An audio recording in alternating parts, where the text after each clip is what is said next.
Salam alaikum à tous les musulmans et que Jésus-Christ soit avec vous pour tous les chrétiens. Bon, comme vous savez, la nouvelle est tombée. Donc, on a Ramzat Chimaev contre Dricus du Plessis pour le 16 août. 28 juin, on a Ilia Topuria contre Charles Oliveira. Donc, bon, on va faire les pronostics de ces deux fights-là. Après, je ne veux pas parler de Moïcano contre comment ça s'appelle là, je ne me rappelle même plus c'est quoi son blaze. Tellement, voilà, tellement il est pas. Oui, mais bon, Bref, je vais pas parler de lui, je me rappelle même plus de son nom. Il y a qui encore? Bon, il y a des combats qui sont tombés, il y a beaucoup de combats qui sont tombés, tout ça et tout. Mais voilà, les bangers c'est Ramzat, on le sait tous. Et Dricus contre. Ouais voilà, Ramzat, Dricus et Oliveira vs Topuria. Bon, on va commencer par Oliveira vs Topuria parce que c'est proche. Déjà, le premier qui va se blesser, on va savoir qu'il a peur de l'autre. Moi je pense que voilà. Pour le moment le combat il est confirmé. Mais je sais pas pourquoi j'ai l'impression qu'il va y avoir un blessé, je le sens. Qu'il va y avoir un remplacement, il va y avoir quelqu'un qui va remplacer l'un ou l'autre. Il y en a un qui va se blesser, je sais pas pourquoi je sens ça. Ça a toujours été comme ça, quand c'est des bangers, ça disparaît toujours. Déjà pour commencer, si le combat se fait, je vois beaucoup de gens qui disent Topuria il se fait trop sucer. Hein. Déjà pour commencer, Topuria il a une grosse queue, il se fait énormément sucer. Les gens le prennent pour, je sais pas, pour Hulk, comme si ses poings c'était, je sais pas, c'était du béton, je sais pas pour qui ils le prennent pour un dieu. Moi personnellement, Topuria, ok, il a couché Max Holloway. Ok, il a couché Volkanovski. Mais moi les combats que j'ai vus de Topuria, c'est des combats debout. J'ai pas vu Topuria soulever des gens, étrangler des gens. J'ai pas vu défendre la lutte de qui que ce soit. Je l'ai vu juste maintenir les combats debout. Parfois, il soulève des gens, mais il fait pas de grand end pound. C'est rare. Parfois, il a soulevé Max Holloway plusieurs fois, tu vois. Mais je sais pas, frère. T'as vu je sais pas, frère. T'as vu, je sais pas. Moi, il m'a pas impressionné au niveau grappling, lutte. Il a pas une bonne maintenue au sol. Pourtant, apparemment, il vient de ça. Il vient de là, tu vois. Mais pour moi, voilà, on sait tous que Charles Oliveira, c'est celui qui a le plus de soumissions à l'UFC. C'est celui qui a un menton de malade. Il a mangé des parpaings de Michael Chandler. Il a mangé des parpaings de Dustin Poirier, de Justin Gaethje, et il les a gagnés, frère. Déjà, ça, faut pas le négliger. Il a gagné des tueurs, cousin. Dustin Poirier, qui a donné un combat compliqué pour Islam Makhachev. Il a battu Justin Gaethje qui a mis KO Dustin Poirier. En sachant que Dustin Poirier l'avait déjà battu. Non, frère, non, franchement, non. Non, Oliveira, les gars, je pense que vous savez pas c'est qui. Je pense que vous savez pas c'est qui. Ou vous respectez pas tout simplement parce que vous sucez la hype. Moi, Topuria, pour moi, c'est un mec qui va ressembler à Conor McGregor. Il a aucune personnalité. Même tatouage, même dégaine, même provocation, même style. C'est un suceur, frère, t'as vu? Et pour moi, Conor McGregor Prime, il défonce Topuria. Je vous parle vraiment quand McGregor était Prime, avec sa gauche, il couchait tout le monde, tu vois. Aujourd'hui, on voit que Topuria fait la même chose avec son poing droit ou son crochet droit. Frère, c'est de la copie, frère, c'est... Bref. Pour moi, McGregor, il m'a plus marqué, t'as vu.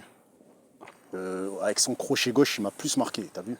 Ce qu'il a fait, c'est plus puissant. Topuria, il ne sera jamais McGregor, tu vois.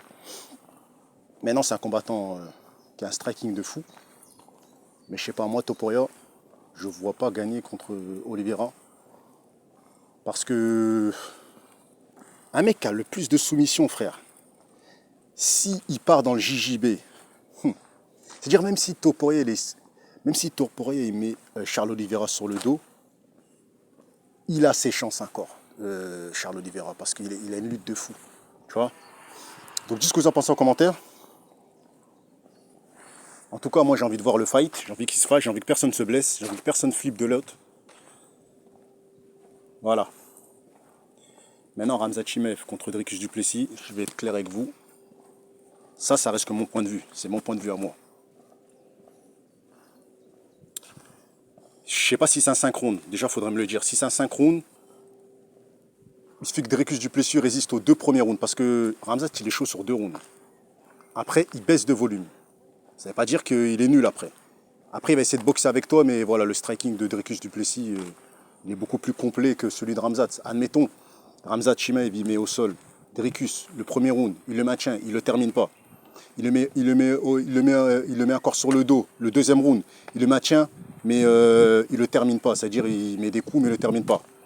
Dricus du Plessis, il maintient le combat debout, le troisième, quatrième, cinquième, il gagne le fight. Tu vois, il gagne le fight. Là, c'est une question de stratégie. Si par contre, Dricus maintient le combat debout, je pense que s'il arrive à bloquer tous les takedowns de Khamzat, je pense qu'il va manger un méchant KO, Khamzat. Je vous dis la vérité. Maintenant, moi, je suis pour Khamzat, mais pour moi, c'est du 50-50.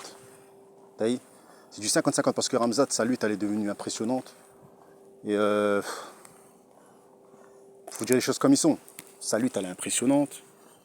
Il a soulevé Robert Whittaker comme son bébé, frérot. Il a soumis en 2 minutes, frère. Robert Whittaker, il a ramené au sol, il a quand même réussi à ramener au sol un round.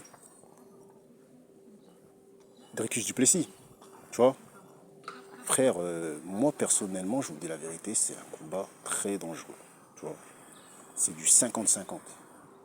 Soit du Plessis maintient le combat debout, soit Khamzat, il le soulève, les gars. Mais je vois pas Khamzat le soumettre au premier round ni au deuxième round. En fait, Dricus, c'est difficile à le finir, ce mec-là. Il est trop dur, cousin, t'as vu? Il est trop dur. Je vois pas. Si Khamzat, il le fait au premier round, c'est vraiment que Kamaru Usman, il peut plier du Plessis, il peut plier. C'est-à-dire que tout ce que Kamaru Usman il disait, c'était vrai. Il disait qu'il pouvait monter, qu'il pouvait tabasser du Plessis, il pouvait tabasser les gens. Parce que Kamaru, il a tenu. Et je pense que sur 5 rounds, Kamaru aurait gagné contre Khamzat. Moi, c'est ce que je pense. Tu vois? Mais Dricus du Plessis, il a plus de force, plus de puissance, plus de clés. Il fait du pied-point, t'as vu? C'est pas comme. Ce Kamaru, il fait que du point. Dricus du Plessis, il fait du pied-point. Et Kamaru, rien qu'avec ses points, avec sa boxe, il a causé des dégâts à Khamzat. Donc automatiquement, un du Plessis qui maintient le combat debout, mais qu'est-ce qu'il va faire à Khamzat? C'est une folie. S'il résiste au takedown, mais il va faire un truc de fou, les gars. Il va le broyer, frère, tu vois.